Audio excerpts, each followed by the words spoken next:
We are the third year students taking up the Bachelor of Elementary Education at St. Cecilia's College. We are currently here in Lake Manila School to conduct a survey to a parent, a student, a barangay captain, and a principal for a subject, which is building and enhancing new literacies across curriculum. Here, we will ask them about their thoughts on a global teacher, globalization, and the responsibility of a teacher in guiding and educating the young ones. Together, let us know their thoughts and widen our views and knowledge. Maayong Maayong hapon, ma'am. So, thank you kayo sa Salamat sa pagtutulog na interview ka lang, ma'am. Unsay pangalan ni Nympha Zafra. Okay, Ma'am Nympha. Kasi pagsabutin mo sa global teacher mo. A global teacher is a teacher that is highly competitive globally. So we are not just giving learning to a nationality, but we could like makompete nato ang pagtudlo globally. Pwede nato isangka atong mga estudyante internationally even. Thank you sa pagtubag sa maong mga pangutana, ma'am. Ang ikaduha nga pangutana, Ma'am, unsay mga kinaiya sa usa ka global teacher? A global teacher must also be highly competitive in terms of teaching.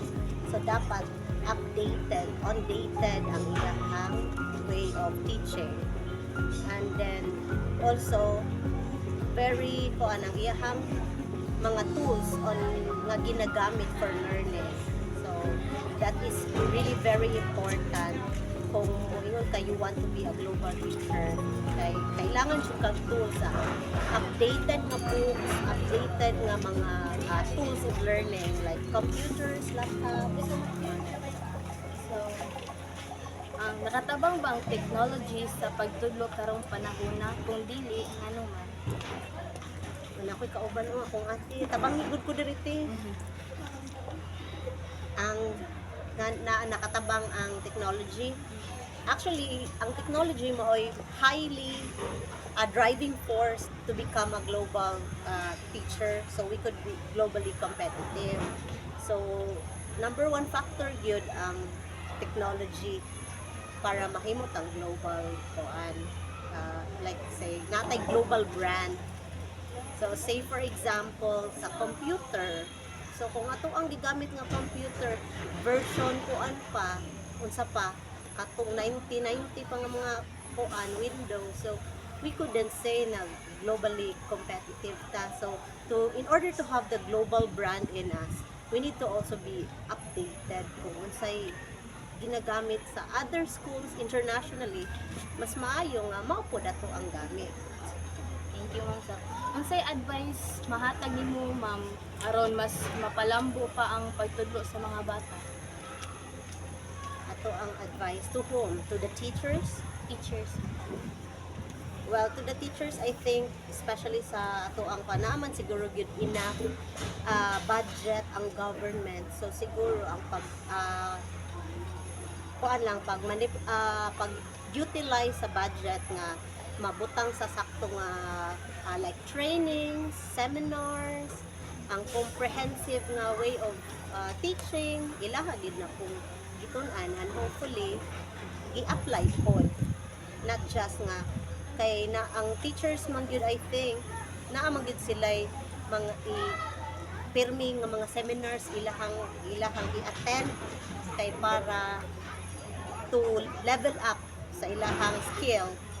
I think naaman gid na, and then hopefully ma-apply po, they will have the proper kit or the proper tools nga ma-apply po nila.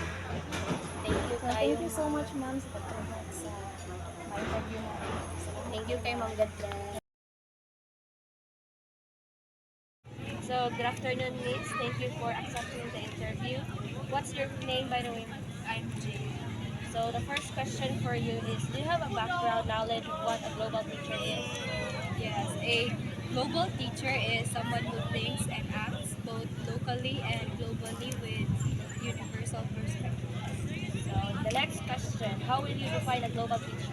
A global teacher is a competent teacher who have enough skills and universal perspectives to teach students. What are the characteristics that a teacher needs to be possessed globally competitive? The characteristics that a global teacher need to possess in order to be globally competitive is to have the ability to adapt culture and possess a wider range of knowledge in teaching the students. So the last question. As a student, what is your advice or opinion to the teacher in order to enhance their teaching skills? As a student, there must be a platform for feedback and reflection in order to adjust and monitor teaching strategies. Thank you.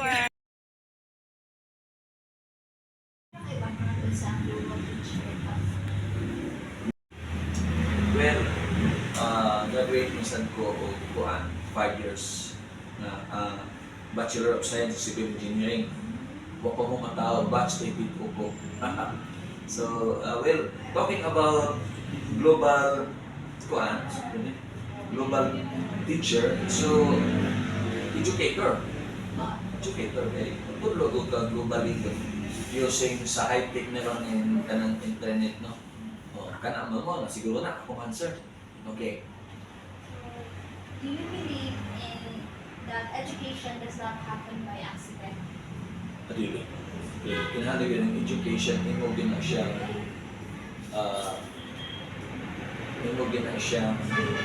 kuhaon, imong kamuton, imo gina siya paningkamutan. Siguro doon na siguro ka ng experience teaches us a lesson. Pero kung about education, magtuon dyan ka.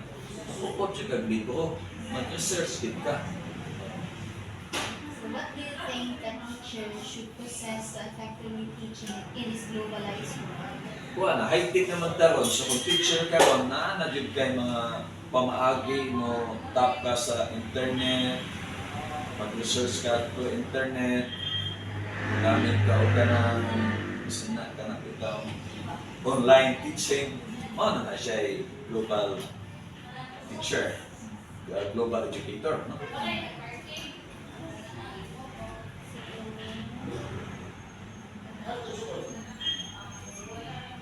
Usay advice kay mga tagkap sa atong mga teacher para mapanindog talaga ang mga pagtulong sa mga bata.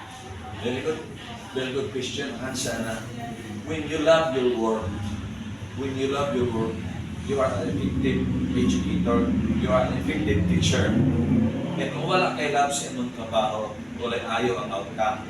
Pero kung love mo magtundo, dili ka secretive, dili ka dalo sa imong nakatunan, daghan kag matabangan, daghan kag mga kaibigan. So kung sa imong nakatunan, mag-research ka kung sa'yo tanan imong kahibawan, imo nang tulo sa new generation. Kaya at the end of the day, mamatay na ta. Mawala tayo ng kalibutan na, but daghan tayo natabangan, daghan tayo natudluan na sa atong experience, sa atong pag-research, na epektibo dahil na siya.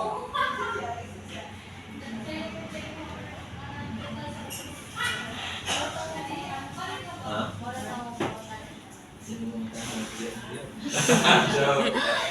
Kagamay ka din yung pangutana, hindi naga to be effective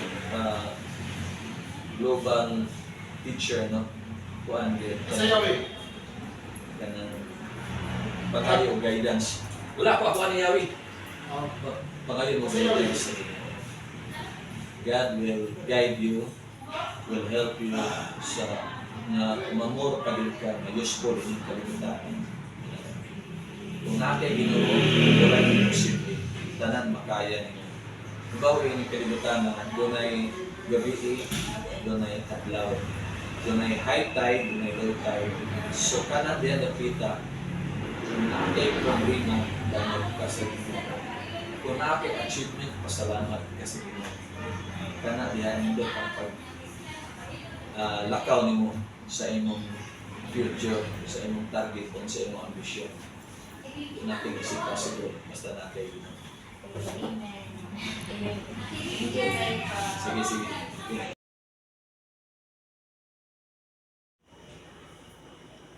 Good afternoon, ma'am. Thank you for accepting our interviews. What is your idea about the global teacher? Global teacher is the one who is reflective. Reflective siya in a way na at the end of sa iyahang klase, she will be able to analyze ang mga kanang difficulties sa iyang mga estudyante. Maka-address siya sa mga different needs since our students nowadays, they are having different behavioral problems. Maka-address siya, dayon, constructivist si teacher, dapat maka-provide siya meaningful experiences sa mga bata. It's not only the paper and pencil. So sometimes paper and pencil, magamit ko siya, pero sa pagkakaroon as I have observed, atong mga bata na kinahanglan din siya o kanang technology, no? It's not paper and pencil. Kay mura, dili na din siya, even kanang mga paper, dili na siya effective sa klase. Dayon, a teacher who is kanang flexible siya, maka-adjust siya sa different challenges that come along sa iyang profession. Na binigay karon sa ato ang modern world na we can say na kay mga bata na more advanced na si teacher outdated pa kaayo or usahay ma-outsmartan when it comes to technology ng mga bata. Dili siya interested sa iyang classes because of kanang mga ways niya. So, dapat sa teacher is kuwan siya. Dapat globally competitive po din siya in order to produce learners that are globally competent na mga learners. The second question is, do you believe in that education does not happen by accident? Does not happen by accident for me. Both. Sometimes it will accidentally happen, but most of the time dapat structured. No? Ang education, both lagi. So, it may accidentally happen. Yeah, yun is not all the time can accidentally happen. But the best gid siguro na education is katong structured process. Okay. So what is the major concern of the teacher in this globalized world? Ang not all teachers are equipped with the knowledge and the skills in terms of technology. Then ang system po sa atong education kuwang. Meaning dapat si teacher para lang yun maka-carry out siya sa iyang trabaho sa classroom, provided siya with the kanang resources na kuan siya, technologically driven siya. Yeah, like lesson plan, dapat nabuhatan na yun siya, dapat na may mga designs with mga activities.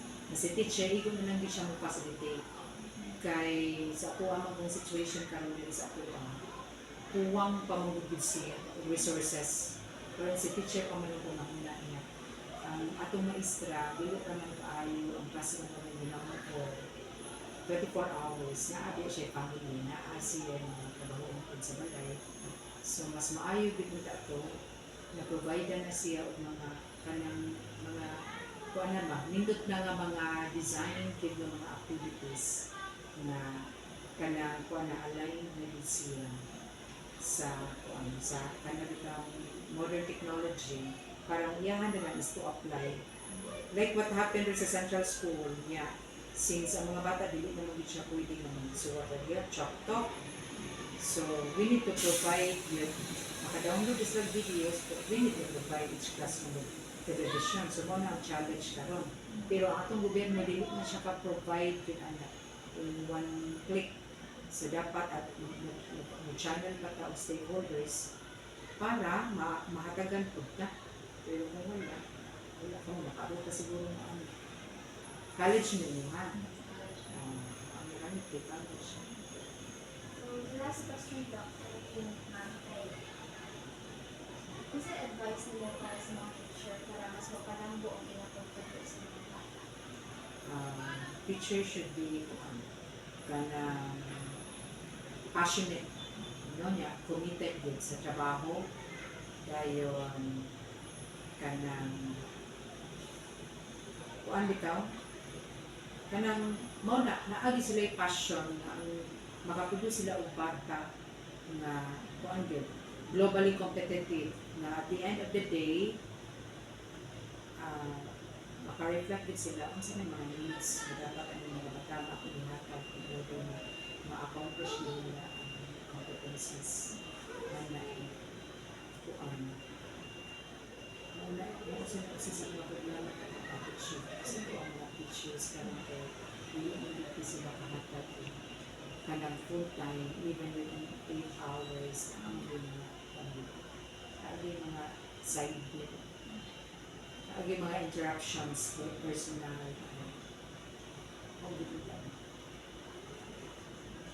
muna yung teacher dapat sa bago pa lang avoid na din ng too much expenses para as much as possible ang mga sweldo intact pa para daghan ito trabaho ng mga trabaho unlike kung magkuha na lang ka 10,000 na rin yun kasi nalagyan na nakulita para kaon na po so bothered ka so whereas kung just live within our means maura dito dayon i-out na din sa imong una na mag-picture ka hindi ka pwede mag-dapat so again pero pwede ka mag-build of mansion ato din i-serve as atong trabaho is an opportunity to serve other people kung hindi gusto sa inyo serve kung ginagawa whole life kasi dapat we need to serve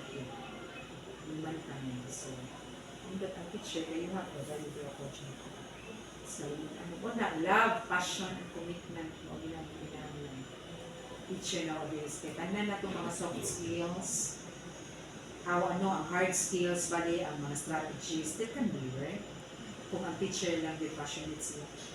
Ako mas prefer mag-ipong, mag-ipong kung zero, nawalay na kamawa si teacher, but has the soft skills, the attitude, the love, the passion, the commitment. To teach kay hindi mo na siyang tuduan, makatulong na. Rather than bright pero wala man siya commitment. Wala siya time na mahatag diyan sa iyang trabaho. Thank you kayo, ma'am, sa pagdawa sa mga Sorry sa kaayo for interruptions. Kaya nani nga trabaho pag nagkain sa kinsan lang unexpectedly na natin mga book. Pwede naman yung i-filter mo. Sige. Thank you kaayo ninyo. Ako lang, batch ka